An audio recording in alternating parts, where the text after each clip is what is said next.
Arya pets and ॲग्रोफार्मच्या आजच्या व्हिडिओमध्ये आपण लहान जी पिल्लं आहेत कोंबडीची, तर ती ज्यावेळेस आपण हॅचरीमधून मागवतो तर ती पिल्लं येण्या अगोदर आपण ती पिल्लं जिथं आपण ठेवणार आहे तर त्या ठिकाणची कशी काळजी घ्यायची आहे, तिथलं व्यवस्थापन कसं करायचं आहे आणि आपल्याला कोणकोणत्या गोष्टी आवश्यक आहेत तर त्या आपण अगोदरच घेऊन ठेवायचे. तर याविषयी मी तुम्हाला माहिती देणार आहे. तर मित्रांनो, पिल्लं आपण ज्यावेळेस नर्सरीमधून बुक करत असतो तर पिल्लं येण्याच्या अगोदर 2 दिवस आपण जिथं आपण पिल्लं ठेवणार आहे तर ती रूम, तिथली जागा स्वच्छ करून घ्यायची आहे, निर्जंतुक करून घ्यायची आहे. तर हे माझी रूम जी आहे तर अशा पद्धतीची मी त्यांच्यासाठी एक रूम दिलेली आहे, जुनी रूम आहे. तर ती निर्जंतुक करण्यासाठी आपण अँटीव्हायरल स्प्रे किंवा आपण चुन्याची निवळी करून आपण त्याचा स्प्रे घेऊ शकता. तर त्यानंतर मित्रांनो, हे सगळं केल्यानंतर त्यासाठी आपल्याला पिल्लं आल्यानंतर त्यांच्यासाठी आपण एक चिक्स गार्ड आपण तयार करायचं आहे. तर चिक्स गार्ड आपण जर खर्च करणार नसाल तर आपण जे पुठ्ठे वगैरे किंवा अजून इतर कोणत्या ज्या काही वस्तू आपल्याकडे उपलब्ध आहेत तर ते घेऊन आपण चिक्स गार्ड तयार करू शकता. परंतु माझं एक असं म्हणणं आहे की आपण कोणतंही जुगाड जिथं शक्य आहे तिथं आपण करायचं, परंतु ह्याच्यामध्ये काही जास्त इन्व्हेस्टमेंट नसती. तर हे चिक्स गार्ड तुम्हाला मी दाखवतो. तर ते आपण विकतच घ्यायचं आहे, ह्याच्यात काही जुगाड करायची गरज नाही. जवळपास 1000 रुपयाच्या आसपास आपल्याला स्टँडसहित आपल्याला हे चिक्स गार्ड मिळतं. तर ह्याची उंची जवळपास 12 ते 15 इंचापर्यंत असते. आपण ज्या पद्धतीनं ऑर्डर देऊ त्या पद्धतीनं आपल्याला चिक्स गार्ड मिळतं.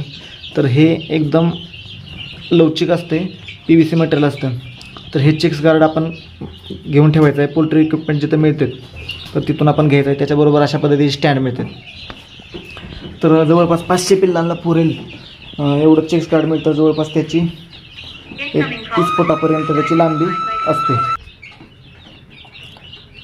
त्यानंतर मित्रांनो, आपल्याला दुसरी एक गरज भासणार आहे ते तुम्हाला मी दाखवतो.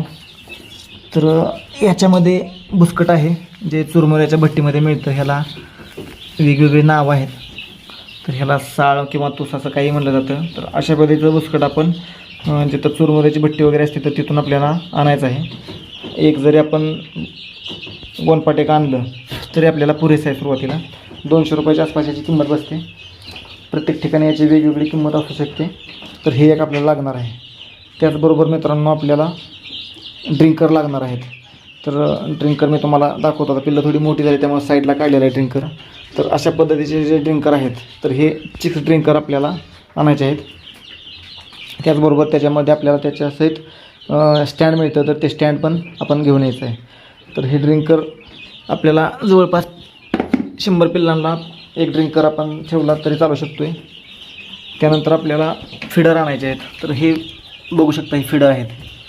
तर फिडर आपण पिल्लं आपली ज्यावेळेस लहान आहेत तर त्यावेळेस चिक्सचा जे फिडर मिळतं तर ते फिडर आणायचं आहे. तर ही जाळी बघू शकता आपण. ह्या जाळीमधून पिल्लांचं फक्त डोकं जाऊ शकतं, अशा पद्धतीची याला जाळी असते. आता पिल्लं थोडी मोठी झाली आहेत त्यामुळे मी थोडे ॲडल्टचे ह्याला फिडर मी लावलेले आहे, त्याच्यामध्ये पिल्लू अडकून बसू शकत नाही. तर सुरुवातीचे आपण एक 8 ते 10 दिवसापर्यंत अशा पद्धतीचे फिडर वापरायचे. त्याच्यानंतर हे थोडे मोठ्या जाळीचे फिडर आपण वापरले तरी चालू शकतात. आणि हा ड्रिंकरसुद्धा आपण थोडा मोठा वापरायला चालू शकतो.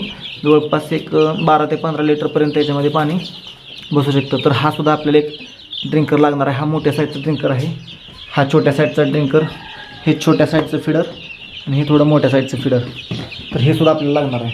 त्याचबरोबर रूप देण्यासाठी आपण अशा पद्धतीनं सोय करायची आहे. 200 वॅटचा बल्ब आणि 100 वॅटचा बल्ब माझ्याकडे.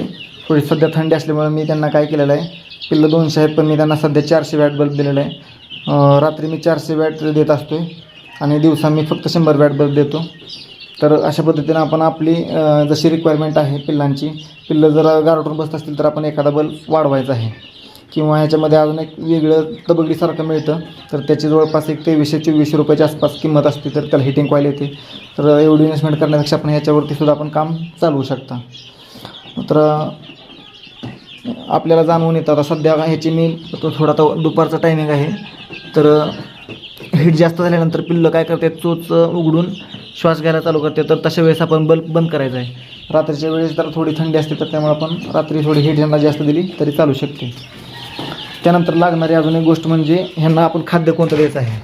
तर ह्याच्यामध्ये भरपूर प्रकारचे खाद्य येते. आता हे बारामती ॲग्रोचं खाद्य आहे, तुम्हाला मी जवळून दाखवतो. तर हे जे खाद्य आहे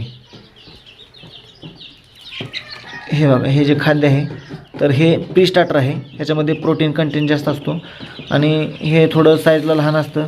त्याच्यामुळं ह्या पिल्लांच्या चोचीतून त्यांना गिळताना एकदम इझी होतं. त्यांना कुठल्याही प्रकारचा त्रास होत नाही म्हणून आपण प्री स्टार्टर आणायचं आहे. तर सुरुवातीचे काही दिवस आपण त्यांना प्री स्टार्टर द्यायचं आहे. त्याच्यानंतर आपण फिनिशर, ग्रोवर आणि त्याच्यानंतर आपण लेअर दिलं तरी चालू शकतं. तर सुरुवातीचा 1 महिना आपण त्यांना प्री स्टार्टर द्यायचं आहे. त्याच्यानंतर आपण दुसऱ्या महिन्यात फिनिशर दिलं तरी चालू शकतं.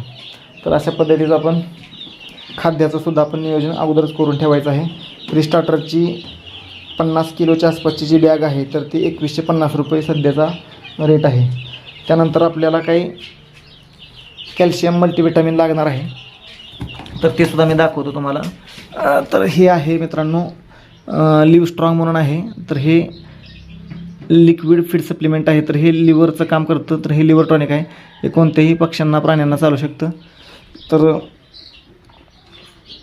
100 पक्ष्यांना 10 मिली अशा पद्धतीनं आपण हे त्यांच्या पाण्यामध्ये मिक्स करून द्यायचं आहे.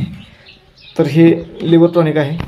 त्याचबरोबर हे विरबॅक कंपनीचं आहे पोस्टवेट. तर हे कॅल्शियम आहे. ह्याच्याबरोबर 300 मिलीचं जे वायमिरल नावाचं जे मल्टीविटॅमिन मिळतं तर हे बघू शकता आपण.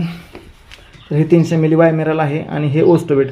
तर ह्या दोन्हीचं मिश्रण करायचं आहे आणि हे मिश्रण केल्यानंतर प्रत्येक 100 पक्षाला आपण 10 मिली अशा पद्धतीने हे पाण्यामध्ये हे दोन्ही मिक्स करून दिलं तरी चालू शकते. तर हे झाले सप्लिमेंट.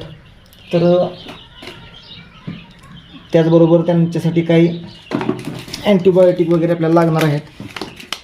CRD वगैरे साठी अँटीबायोटिक लागणार आहे. तर हे आहे विरबॅक कंपनीची अँटीबायोटिक पावडर आहे ही. तर ह्याचं लेक्झिन पावडर म्हणतात त्याला. तर आपण ह्याच्यामध्ये कंटेंट बघू शकता कोणता आहे. तर प्रोनाऊन्सिएशन करताना थोडं चुकू शकतो म्हणून मी करत नाही. तर आपण ह्याचा स्क्रीनशॉट घेऊ शकता.